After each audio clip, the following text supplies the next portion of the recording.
नमस्कार, स्वागत है आप सभी का। इंडिया न्यूज देख रहे हैं आप, मैं हूं आपके साथ पराग गुप्ता। यूपी चुनाव के लिए समाजवादी पार्टी की ओर से अखिलेश यादव ने समाजवादी वचन पत्र जारी किया है। सीधा आपको तस्वीरें दिखाते हैं। इस वक्त प्रेस कॉन्फ्रेंस कर रहे हैं अखिलेश यादव। पुरानी पेंशन बहाल की जाएगी।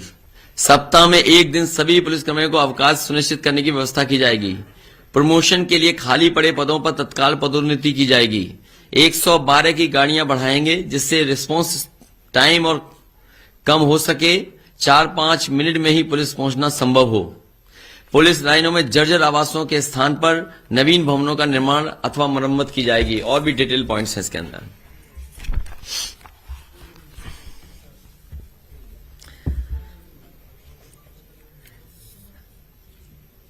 सीएम जन सुरक्षा सेल का गठन किया जाएगा ताकि अपराध के बारे में शीघ्र पता लगाकर तत्काल न्याय सुनिश्चित किया जा सके।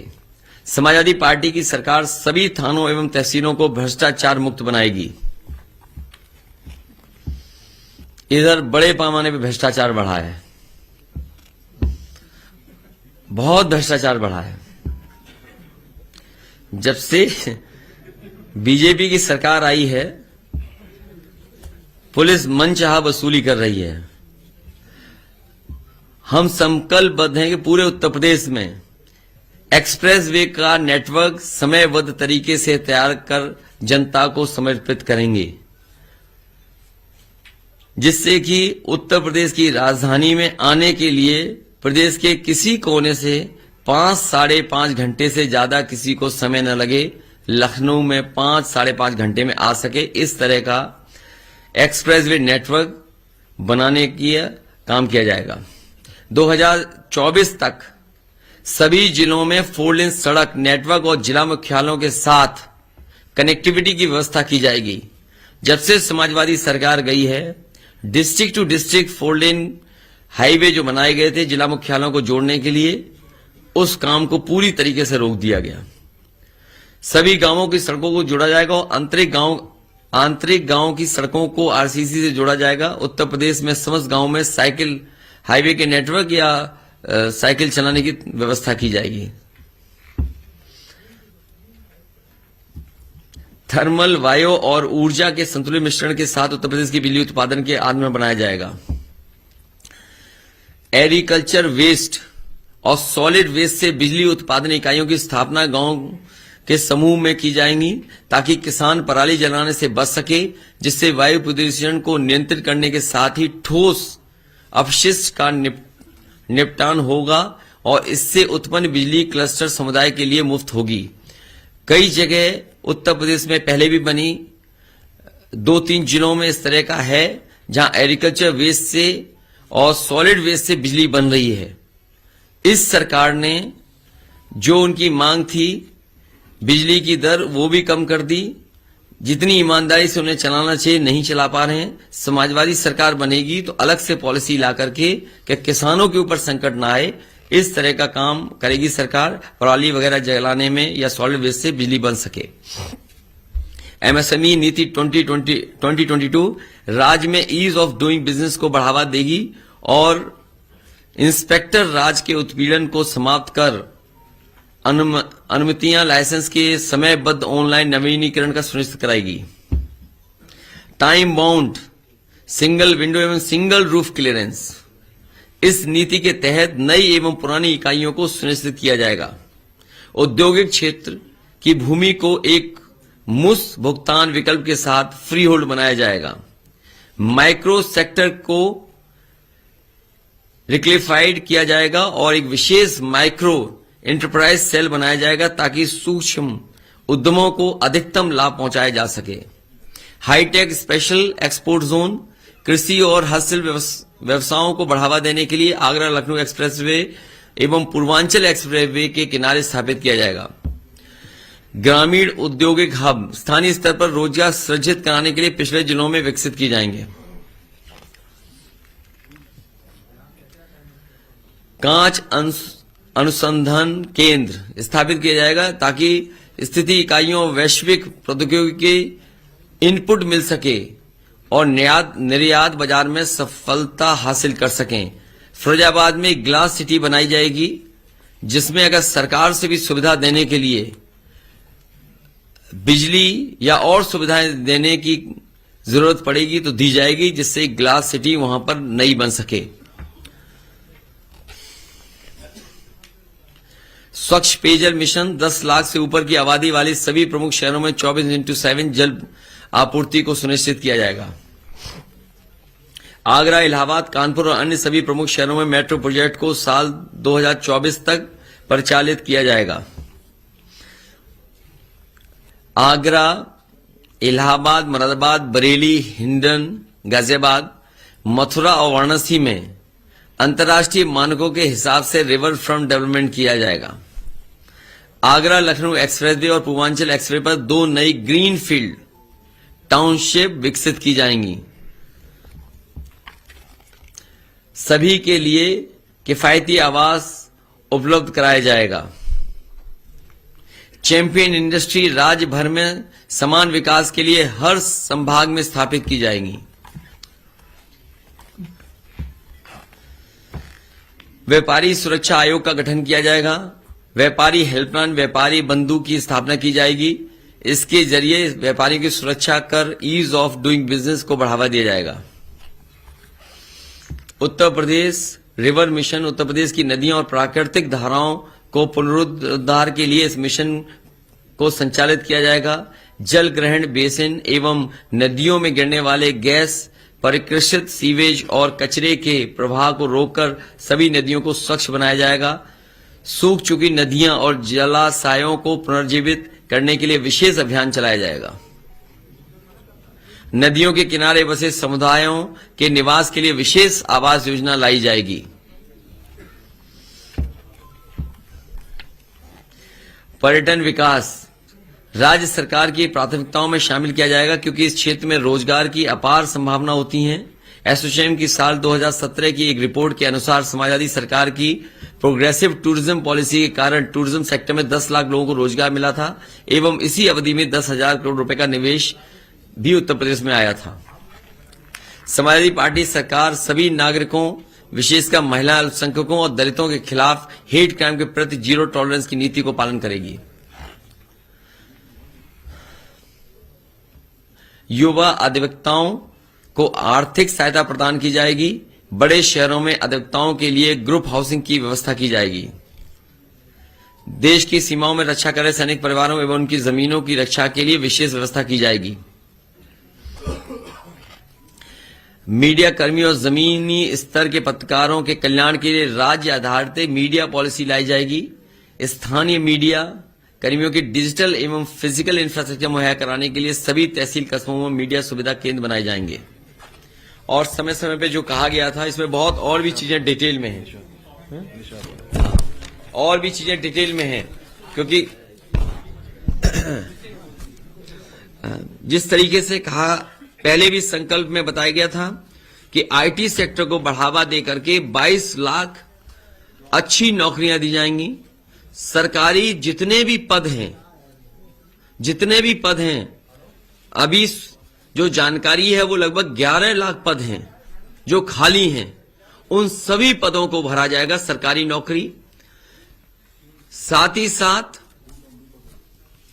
फौज की भर्ती जो पिछले कई वर्षों से नहीं हुई है, पुलिस में बड़े पैमाने पे भर्ती, और अगर पर्यावरण और नदियों और तालाबों को, जो बड़े बड़े तालाब हैं, नदियां हैं, या फॉरेस्ट को डेवलप करने के लिए ग्रीन फोर्स की अगर बनानी पड़ेगी, ग्रीन फोर्स, तो वो भी बनाई जाएगी।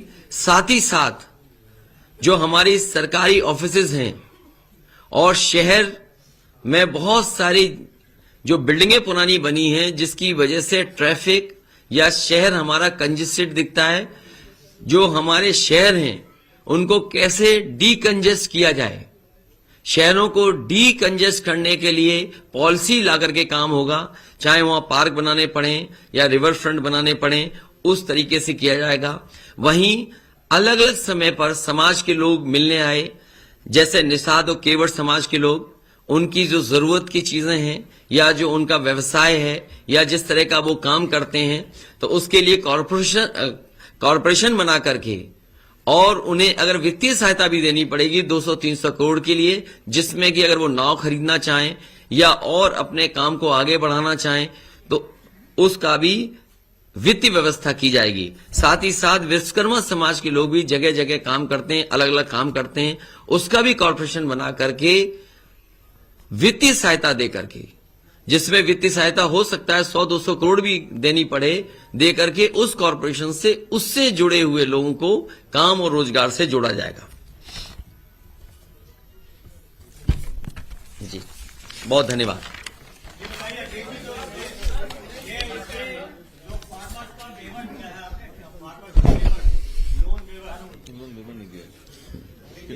डेट रिलीफ एक्ट बनाएंगे और उसको हाँ स्ट्रक्चर करते रहेंगे 2-4 साल।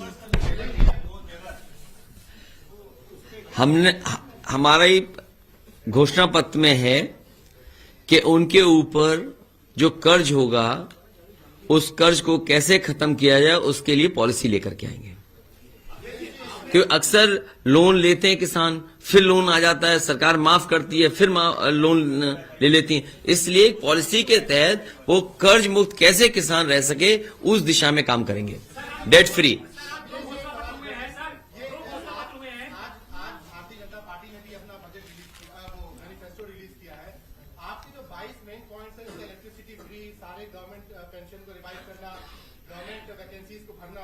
मेरा सवाल है कि जो स्टेट का बजट है वो हमेशा डेफिसिट में रहता है, तो इसको वो कह रहे हैं कि बड़ा पॉपुलिस्ट टाइप का आपने मैनिफेस्टो किया है और वादे हैं वादों का। किसने कहा? बीजेपी के लोग कह रहे हैं कि ये बड़ा पॉपुलिस्ट बजट है, हमारा जो मैनिफेस्टो है रियलिस्टिक मैनिफेस्टो है और समाजवादी पार्टी का देखिए, पहले तो भारतीय जनता पार्टी का जो संकल्प पत्र है वो गल्प पत्र है, गल्प पत्र, गल्प पत्र है। वो हिंदी के अच्छा शब्द इस्तेमाल कर दिया, मैंने भी आज ही सीखा है।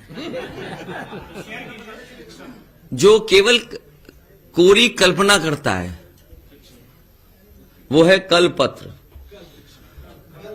यस, गल्प गल्प, कोरी, हाँ इमेजिनरी, जो केवल दिखावा देता, धोखा कर देता है।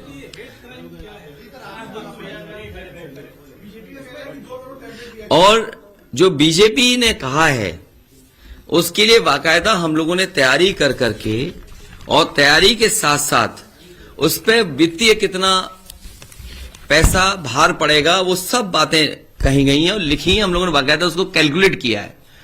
जो सरकार को पहले चलाए हैं, जो वित्त विभाग के जानकार हैं, जो फाइनेंशियल एक्सपर्ट्स हैं, उनसे राय लेकर के, और जैसे पुरानी पेंशन जब बहाल की गई उनके सभी संगठन के लोगों से अलग अलग समय पे बात हुई, वित्त विभाग की जो जानकारी रखते हैं और जो फाइनेंशियल चीजों को समझते हैं उनके बीच में चर्चा होने के बाद ही निर्णय लिया है।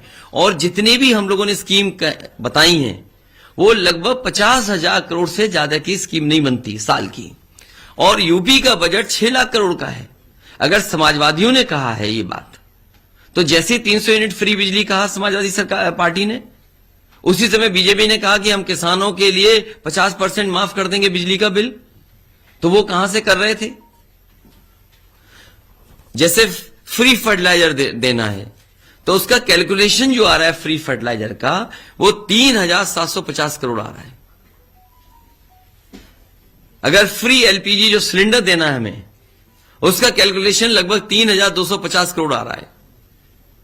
जो फार्मर रिवॉल्विंग फंड बना रहे हैं, क्योंकि किसान कभी धरने पर, आंदोलन पे ना बैठे, अक्सर चीनी मिलें भुगतान नहीं कर पाती हैं, कई बार किसान के ऊपर संकट आ जाता है, बेमौसम बारिश हो जाए, कोई और कारण हो जाए जिससे परेशानी में चला जाता है, कहां से मदद हो, इसलिए फार्मर रिवॉल्विंग फंड बनाया गया है 10,000 करोड़ रुपए का। 10,000 करोड़ का फार्मर्स रिवॉल्विंग फंड है जो किसानों की मदद करेगा।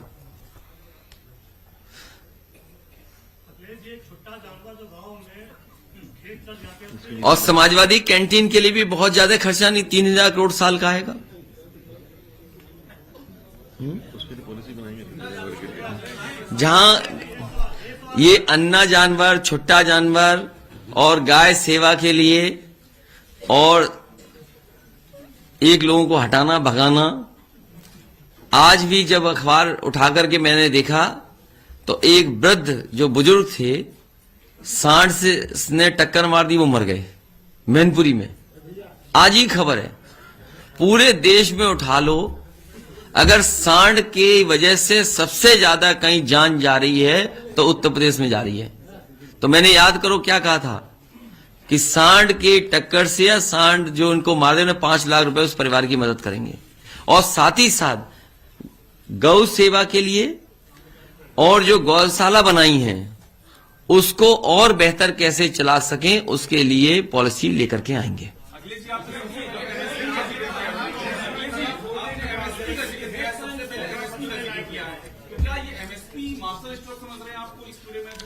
देखिए, इस एमएसपी देने के लिए खरीद केंद्र, मंडी और इंफ्रास्ट्रक्चर बिना बनाए संभव नहीं है। इस सरकार ने मंडियां बर्बाद कर दी, सब मंडियों का जो काम शुरू हुआ था वो बंद कर दिया।